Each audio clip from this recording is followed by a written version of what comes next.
Hello friends, welcome back to our channel Ins Recipe. പല instant ആയിട്ടുള്ള ഉണ്ണിയപ്പത്തിൻ്റെ റെസിപ്പിയൊക്കെ നമ്മൾ പരീക്ഷിച്ചിട്ടുണ്ടാവും. ഞാനും ഒത്തിരി പരീക്ഷിച്ചിട്ടുണ്ട്, റവയൊക്കെ ചേർത്തിട്ടുള്ളത്. എന്നിട്ടും ഏറ്റവും പെർഫെക്റ്റ് ആയിട്ട് വന്നിട്ടുള്ള ഒരു റെസിപ്പിയാണ് നിങ്ങളുമായിട്ട് ഷെയർ ചെയ്യാൻ പറ്റുന്നത്. വളരെ എളുപ്പമാണ്, ഓർത്തിരിക്കാനായിട്ടും ഉണ്ടാക്കാനായിട്ടും. സോഡ പൗഡറോ ഒന്നും ചേർക്കേണ്ട, നമ്മുടെ നാടൻ ഉണ്ണിയപ്പത്തിൻ്റെ സ്വാദ് തന്നെ കിട്ടും. ഇപ്പോൾ റെസിപ്പിയിലേക്ക് പോകാം. നമുക്ക് ആദ്യം തന്നെ ഒരു ജാർ ആവശ്യമാണ്. ഇത് ജ്യൂസ് ഉണ്ടാക്കുന്ന ജാറല്ല, അരച്ചെടുക്കുന്ന ജാറാണ്. അതിലേക്ക് 1/2 കപ്പോളം അരിപ്പൊടി ചേർത്ത് കൊടുക്കുക. വറുത്ത അരിപ്പൊടി പത്തിരിപ്പൊടിയായിട്ടും അപ്പപ്പൊടിയായിട്ടൊക്കെ കിട്ടുമല്ലോ, അത് മതി. അതിലേക്ക് 1/2 കപ്പ് ഗോതമ്പ് പൊടി കൂടി ചേർത്ത് കൊടുക്കുക. ഇനി ഇതിലേക്ക് നല്ലൊരു ഫ്ലേവറിന് വേണ്ടിയിട്ട് കാർഡമം, ഏലക്ക, പഞ്ചസാരയും ചേർത്ത് പൊടിച്ചു വച്ചിരിക്കുന്നതാണ്. 1/2 ടേബിൾ സ്പൂൺ ഞാൻ ചേർത്ത് കൊടുക്കുന്നുണ്ട്. നല്ല സ്മെല്ലായിരിക്കും ഇങ്ങനെ ചേർത്ത് കൊടുക്കുമ്പോൾ. ഇനി ഇതിലേക്കൊരു പഴം ആവശ്യമുണ്ട്. ഞാനിവിടെ എടുത്തിട്ടുള്ളത് പൂവൻ പഴമാണ്. ഒരു പഴം ചേർത്ത് കൊടുത്താൽ മതി, കട്ട് ചെയ്ത്. പാളയൻ ഗോൾഡൻ പഴമാണ് ഏറ്റവും നല്ലത്. എനിക്ക് അവൈലബിൾ അല്ലാത്തതുകൊണ്ടിട്ടാണ് കട്ട് ചെയ്ത് കൊടുത്തേക്കുന്നത്, നന്നായിട്ട് അരഞ്ഞു കിട്ടാൻ വേണ്ടിയിട്ടാണ്. ഒരു പഴത്തിൽ കൂടുതൽ ചേർക്കേണ്ട ഈ ഒരു അളവിന്, കാരണം കൂടുതൽ പഴമാണെങ്കിൽ കൂടുതൽ എണ്ണ കുടിക്കാൻ ചാൻസ് ഉണ്ട്.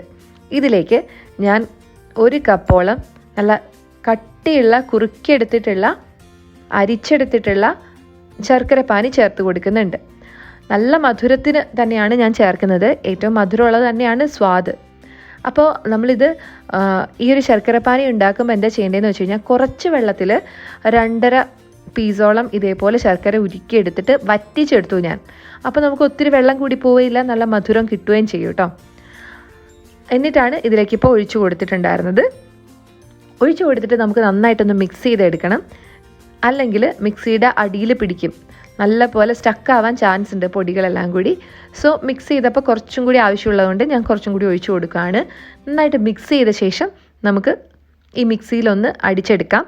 ഇത് അരച്ചെടുക്കാൻ നേരത്ത് നമുക്ക് മിക്സിയുടെ പൾസ് ഒന്ന് അമർത്തിയിട്ട് വേണം അരച്ചെടുക്കാനായിട്ട്. കാരണം പൊടികളായതുകൊണ്ടിട്ട് അടിയിൽ പിടിച്ചിട്ട് ഇങ്ങനെ സ്റ്റക്കാവാനൊക്കെ ചാൻസ് ഉണ്ട്. സോ അതൊന്ന് കെയർഫുൾ ആയിരിക്കണം.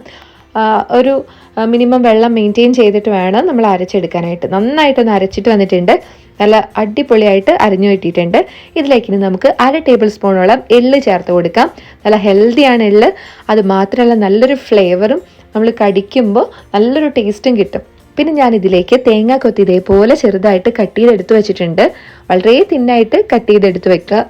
എന്നിട്ട് ഒരു 5 ടേബിൾ സ്പൂണോളം നെയ്യിൽ നല്ല പോലെ ഗോൾഡൻ കളറിൽ വറുത്തെടുക്കുകയാണ് ചെയ്യുന്നത്. ഇതും കൂടി ചേർക്കുമ്പോഴാണ് ആ ഒരു നാടൻ ഉണ്ണിയപ്പത്തിൻ്റെ സ്വാദ് വരുന്നത്. ഇനി നിങ്ങൾ ഈ ഒരു തേങ്ങാക്കൊത്ത് ചേർക്കുന്നില്ല എന്നുണ്ടെങ്കിൽ ഡയറക്റ്റായിട്ട് ഈ മിക്സിലേക്ക് ഒരു 3 ടേബിൾ സ്പൂണോളം നെയ്യ് അങ്ങ് ഡയറക്റ്റ് ചേർത്ത് കൊടുക്കുക. അപ്പോഴും ഇതേ സ്മെല്ല് തന്നെ കിട്ടും. പക്ഷെ ആ കടിക്കുമ്പോൾ ഉള്ളൊരു സ്വാദ് കിട്ടില്ല എന്ന് മാത്രമേ ഉള്ളൂ തേങ്ങയുടെ. അപ്പോൾ ഇതങ്ങ് ഡയറക്റ്റ് ചേർത്ത് കൊടുക്കാം. തണുക്കാനൊന്നും നിൽക്കേണ്ട ആവശ്യമില്ല കേട്ടോ. ചൂടോടെ തന്നെ അങ്ങ് ചേർത്ത് കൊടുത്ത് മിക്സ് ചെയ്ത് കൊടുക്കാം. ചൂട് വേണമെന്നുമില്ല, തണുത്താലും കുഴപ്പമില്ല, രണ്ടും പ്രശ്നമില്ല. നല്ല പോലെ അങ്ങ് മിക്സ് ചെയ്തിട്ട് നമുക്കിനി ഇത് ഉണ്ടാക്കിയെടുക്കാം. അപ്പോൾ നമ്മളിത് 1 പോട്ട് റെസിപ്പി ആയിട്ടാണ് കാണിച്ചേക്കുന്നത് കേട്ടോ. മൊത്തം ഈ ഒരു ജാറിൻ്റെ പരിപാടി തന്നെയാണ്. അപ്പോൾ കഴുകിയെടുക്കാനായിട്ട് എളുപ്പമുണ്ട്. നന്നായിട്ട് മിക്സ് ചെയ്ത് കൊടുത്ത ശേഷം നമുക്കിത് ഉണ്ടാക്കിയെടുക്കാം. മിക്സ് ചെയ്യുമ്പോൾ അടിപൊളി ഒരു കളറിൽ നല്ല പോലെ വന്നിട്ടുണ്ട്. നമ്മുടെ തേങ്ങയാണ് ആ ഒരു മുങ്ങിക്കിടക്കുന്നത് കേട്ടോ. അപ്പോൾ നമുക്ക് ഇനി വേണ്ടത് മോൾഡാണ്. നമ്മൾ എവിടെയെങ്കിലുമൊക്കെ പോകുന്ന സമയത്ത് ഇതേപോലെ മോൾഡ് കാണുവാണെങ്കിൽ മേടിച്ച് വെക്കുക. ഒരു ചെറിയ മോൾഡാണ് ഞാൻ വാങ്ങി വെച്ചിട്ടുള്ളത്. സ്പേസ് ഒക്കെ ലാഭിക്കാൻ വേണ്ടിയിട്ടാണ് മെയിൻലി. കാരണം ഒത്തിരി ഉണ്ണിയപ്പമൊന്നും എപ്പോഴും ഉണ്ടാക്കാറില്ല. ഉണ്ടാക്കുന്ന സമയത്ത് നമുക്ക് പനിയാരവും ഉണ്ണിയപ്പവും ഒക്കെ അറ്റ് എ ടൈം ഒരു 7 എണ്ണം ഉണ്ടാക്കി എടുക്കാൻ പറ്റുന്ന രീതിയിലുള്ള ചെറിയ മോൾഡ് വാങ്ങി വെക്കുക. അപ്പോൾ ഇതിനൊരു കൈയും ഉണ്ട് കേട്ടോ, ഇങ്ങനെ ഹാൻഡിലുണ്ട്. സോ ഈസിയാണ് യൂസ് ചെയ്യാൻ. ഇതിലേക്ക് പകുതി, ഓരോ കുഴിയിലും പകുതി എണ്ണയാണ് ഒഴിച്ചു കൊടുത്തിട്ടുള്ളത്. മുഴുവനായിട്ട് ഒഴിച്ചു കൊടുത്തു കഴിഞ്ഞാൽ നമ്മൾ ഈ ഒരു മാവ് ഒഴിക്കുന്ന സമയത്ത് മുഴുവനും പുറത്തേക്ക് പോകാൻ ചാൻസ് ഉണ്ട്. സോ ഇതേപോലെ പകുതി ഒഴിച്ചു കൊടുത്താൽ മതി. ഏത് എണ്ണ വേണമെങ്കിലും യൂസ് ചെയ്യാം, നെയ്യും ഉപയോഗിക്കാം. ഞാനിവിടെ ഉപയോഗിച്ചിട്ടുള്ളത് വെജിറ്റബിൾ ഓയിലാണ്. സോ നന്നായിട്ടൊന്ന് ചൂടായി ചെറിയ ബബിൾസ് ഒക്കെ വന്ന് നിൽക്കുന്ന സമയത്താണ്, മീഡിയം ഫ്ലെയിമിലാണ് നമുക്കിതിലേക്ക് മാവ് ഒഴിച്ചു കൊടുക്കേണ്ടത്. സോ ഓവർ ഹീറ്റായി പോവരുത്, കരിഞ്ഞു പോവും. അതുപോലെ ഒത്തിരി കുറഞ്ഞു പോവാണ് ഹീറ്റെങ്കിൽ എണ്ണ കുടിക്കാനും ചാൻസ് ഉണ്ട്. സോ നമുക്ക് ഓരോ ടേബിൾ സ്പൂൺ എടുത്തിട്ട് പതിയെ ഇങ്ങനെ ഒഴിച്ചു കൊടുക്കാം. സോ ഇങ്ങനെ കുറച്ച് ആ എണ്ണയിലൊന്ന് മുട്ടുന്ന രീതിയിൽ താഴ്ത്തി ഒഴിക്കുകയാണെങ്കിൽ നല്ല ഷേപ്പിന് തന്നെ നമുക്ക് കിട്ടും കേട്ടോ. അപ്പോൾ ഇതേ രീതിയിൽ ഞാൻ എല്ലാം അങ്ങ് ഫില്ല് ചെയ്ത് കൊടുക്കുകയാണ് ചെയ്യുന്നത്. നടുക്കാണ് ഫ്ലെയിം വരുന്നത്. സോ നടുക്കുള്ള ഉണ്ണിയപ്പം കുറച്ചുകൂടി മുരിഞ്ഞു വരാൻ ചാൻസ് ഉണ്ട്. ചെറുതായിട്ടൊന്ന് നന്നായിട്ടൊന്ന് മുരിഞ്ഞു വരുന്ന സമയത്ത് നമുക്ക് തിരിച്ചിട്ട് കൊടുക്കാം. അങ്ങനെ 2 വട്ടം ചെയ്തിട്ടാണ് ഞാൻ മൊരിച്ചെടുക്കുക. അപ്പോൾ ഇതേപോലെ ഒന്ന് തിരിച്ചിട്ടിട്ട് വീണ്ടും ഒന്നുകൂടി ഞാൻ അതിൻ്റെ പുറം ഭാഗം താഴോട്ട് തന്നെ ആക്കി കൊടുക്കും കേട്ടോ. അങ്ങനെ പതിയെ അങ്ങ് നമുക്ക് പൊരിച്ചെടുക്കാം. അപ്പോൾ ഉള്ളിലൊക്കെ നല്ല പോലെ വെന്ത് നല്ല സ്വാദുള്ള ഉണ്ണിയപ്പം കിട്ടും. സോ ഏതാ ഇതിൻ്റെ കളറ് വരണ്ടേ എന്ന് ചോദിക്കുവാണെങ്കിൽ നമ്മുടെ നല്ല ഗുലാബ് ജാമുൻ്റെ കളർ ഉണ്ടല്ലോ, ആ ഒരു കളറ് വരുമ്പോൾ നമുക്ക് കോരി മാറ്റാം. ഇരിക്കുമ്പോൾ കുറച്ചുകൂടി കളർ വരും. കണ്ടോ, ഇതേപോലെ അടിപൊളിയായിട്ട് വന്നിട്ടുണ്ട്. നമുക്ക് ഇതേപോലെ എല്ലാം അങ്ങ് സെറ്റ് പൊരിച്ചെടുക്കാം.